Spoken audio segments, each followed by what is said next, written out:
You're listening to School Counseling Simplified, a podcast with easy-to-implement strategies for busy school counselors. Here's your host, Rachel Davis from Bright Futures Counseling. Do you feel like you're running out of ideas to always keep students engaged during classroom lessons? I know the feeling. Over the years, I've tried out different games and activities, and I now know which ones are always a hit with my kiddos. I've created a free cheat sheet for you with 15 strategies to engage your students during class lessons. Get it now for free at stressfreeschoolcounseling.com/engage. And I know you may be thinking, but Rachel, it's early July. I'm trying to enjoy my summer vacation. No worries. Download and save this one for later. Believe me, you're going to want these ideas for back to school season. Again, you can download your cheat sheet at the link in the show notes or by going to stressfreeschoolcounseling.com/engage. Hey there, thanks for listening to another episode of School Counseling Simplified. So like I mentioned last week, during July, we're going to focus all on classroom counseling lessons because this is something that you kind of get thrown into right when back to school starts, and a lot of the times you feel unprepared or not very confident in doing so. So I've got you covered. Now, this week, I want to talk to you all about sourcing your classroom lesson topics. So a question I get a lot is, what am I supposed to be teaching during my classroom lessons? Today I have for you 7 things you can do to get ideas for what to do your class lessons on. Okay, let's dive in. Up first, number 1, you can determine your class lesson topics by using a book. So perhaps there is a book that you want to base your class lessons around. Now, this could be like a children's book or a curriculum book. So what I mean by that is a curriculum book, find out if your school uses like Second Step or something similar. So I've used Second Step in the past. It is a character ed, social emotional learning curriculum for classroom lessons. It's made for counselors. So it tells you what to say, what to do. It includes like videos, activities, songs, all kinds of things. If your school already has something like this, perfect. It's already done for you, way less planning, right? Now, sometimes I do find that I don't love everything in the lessons and I like to supplement them. So I'll use the majority of the lesson, but maybe I have my own video I want to share or my own activity that I want to pull in. But that's a great resource to find out if your school already provides you with some curriculum. Now, the other kind of book is a children's book. So see if there is a book you could use to base your class lesson topics around. Now, you could do this a couple ways. One way is to, based on the topic, find a book that matches. So for example, if you're doing a impulse control or self-control lesson, you could use the book My Mouth is a Volcano by Julia Cook. That's one that I've used before. So you would read the book to the class and then do like a companion activity with that. Or you could find a book that encompasses like an entire character ed situation. So for example, my second year or first year counseling, I don't remember, the principal wanted us to use the book Inch and Miles. It's based on John Wooden's Pyramid of Success. So this pyramid consists of different qualities that people have, like integrity, friendship, cooperation, things like that. So there was a children's book written where these 2 characters are trying to investigate all the qualities. So we based the entire lessons off the book. So there was a portion of the book we would read each time, and then I would create a lesson around that. So either way, I'll link to those 2 books I mentioned and Second Step, I guess, in the show notes if you guys are interested or want to find out more about that. Okay, next up is a needs assessment. So this is my favorite way, and I think the best way to source your classroom lesson topics. So find out what the needs are, and the best person to ask is the teacher. So our teachers know the kiddos better than anyone, right? They see them day in and day out. So send a needs assessment at the beginning of the school year saying, I'm planning my classroom counseling lessons. Which of the following topics do you think have the highest need at our school right now? Then you can list a variety of topics that you're considering doing lessons on, and then you can have on a scale of 0 to 5, not needed to very needed or highly needed. I always like to include a space in there for some additional feedback, so maybe they have a topic that you didn't mention on the list. That's always helpful as well. Be sure to get their name and their email so you can always follow up with them. The reason I like to do this leads me into point 3, which is as needed lessons. So perhaps there's something on the needs assessment that everyone ranked kind of low, but one teacher ranked it super high. Her classroom really needs this. You can offer an as-needed lesson. Now what this is in addition to the class lesson that everyone's getting that month, you could go in and do a bonus lesson for this class. It's just a really cool way to serve your students better and to, connect with the teachers and collaborate with them. So I've done this a few times. One time we had some third graders who were having like a lot of problems on the playground with soccer. So the teacher asked if I would come in and do a sportsmanship lesson. So I don't remember what our theme was that month, but let's say it was empathy. They got the empathy lesson just like everyone else did. But then in addition, I came in and did a sportsmanship lesson just for her class. So if you're doing the needs assessment, I totally recommend that you look at the results and you see if there's any discrepancies where one person really needed something but everyone else didn't, and then you can always still provide that to that teacher. So that was our second and third tips on how to source your class lesson topics. Use that needs assessment and do those as needed lessons.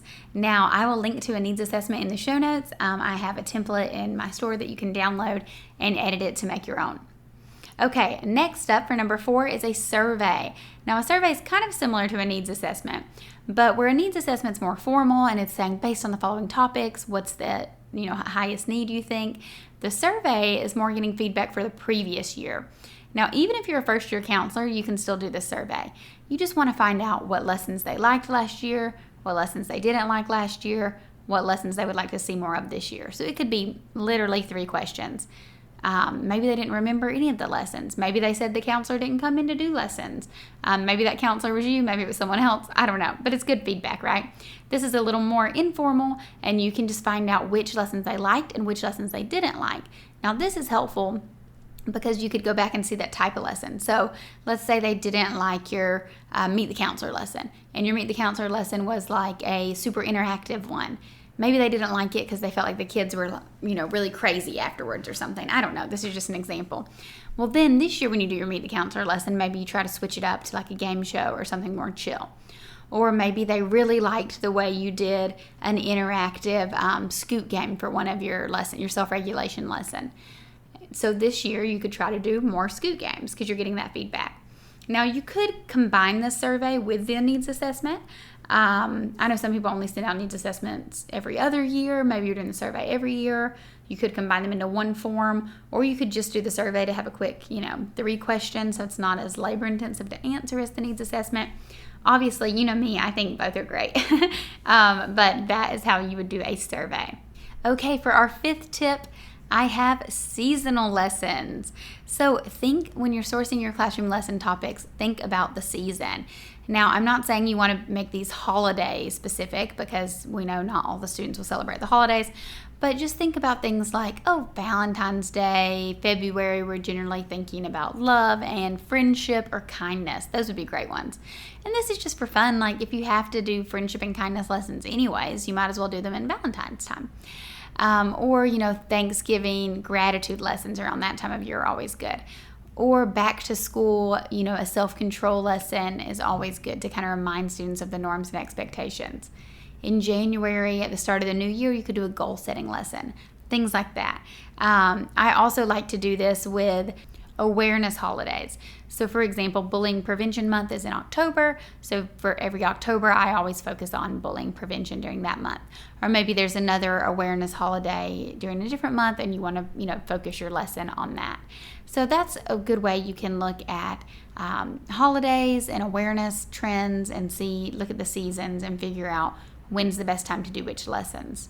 And of course, as always, you want to be flexible. So let's say you're planning on doing friendship in February, but then all of a sudden in November, you're getting a ton of friendship problems, and all these classes are having so many problems with friendships.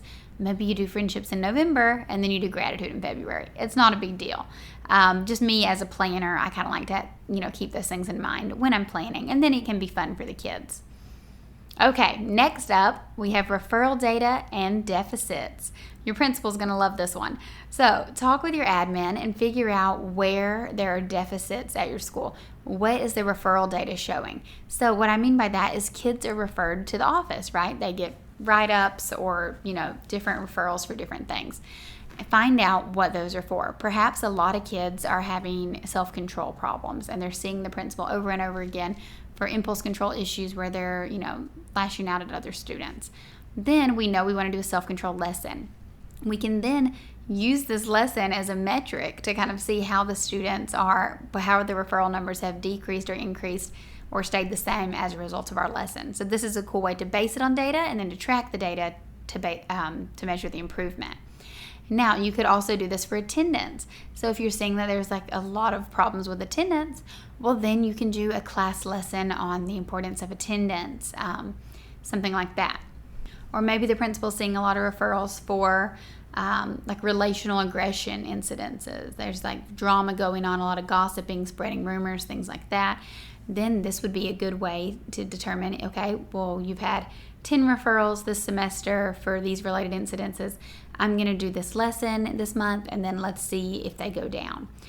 So this is really cool. Like I said, your principal's going to love it. So don't only, ask the teachers with the needs assessment, like I mentioned before, but ask the principal, hey, where can I help? Where's our school having problems? How can I help solve these problems through my classroom counseling lessons? And the last one I have for you, I kind of mentioned last week, it is a Meet the Counselor lesson, which is a freebie idea. When you're sourcing your classroom lesson topics, here you go. Here's your freebie. Do this one first. The other ones are going to depend on your school site, and everyone's are going to look a little different. But I think everyone should start the year with a Meet the Counselor lesson. It is a great way to get the school year going. It's a great way to introduce yourself to students. You get to tell them who you are, build that trust, become a familiar face, and then logistical things. Where's your office at on campus? How can they make a referral? What do they do if they want to come see you? And then at the same time, we're advocating for our role because we're saying, hey, this is what the counselor does and this is what the counselor does not do. So everyone's getting a clear idea of who we are and what we do and how we can help. So like I said, it's kind of a gimme lesson you do at the first month that you're back in August every year. Or if you go back September, you could do it then. But I always love to start with the Meet the Counselor lesson. And it's a great way to model what the future lessons will look like. So you'll say, just like I came in for this lesson, I'm going to be coming into your class once a month to teach different lessons, things like that. Okay, guys, I hope you now feel better prepared to plan out your classroom lesson topics now that you know these 7 places you can source them from. So for a recap, that is from books, whether it's picture books or curriculum, needs assessment, as needed lessons, surveys, seasonal trends, referral data and deficits, and Meet the Counselor lessons to start the year off. I hope you found this episode helpful. Once you have your topics narrowed down, you're going to need to create the engaging lessons. So be sure to download my free cheat sheet. It has 15 strategies to engage your students during class lessons. Get it now for free at stressfreeschoolcounseling.com/engage. All right, I'll talk to y'all next week. Thanks for listening to School Counseling Simplified. You can find the links from today's episode in the show notes. If you'd like to connect with Rachel, she's on Instagram and Teachers Pay Teachers at Bright Futures Counseling. Be sure to subscribe to the podcast so you don't miss any episodes of School Counseling Simplified. Talk to you next week.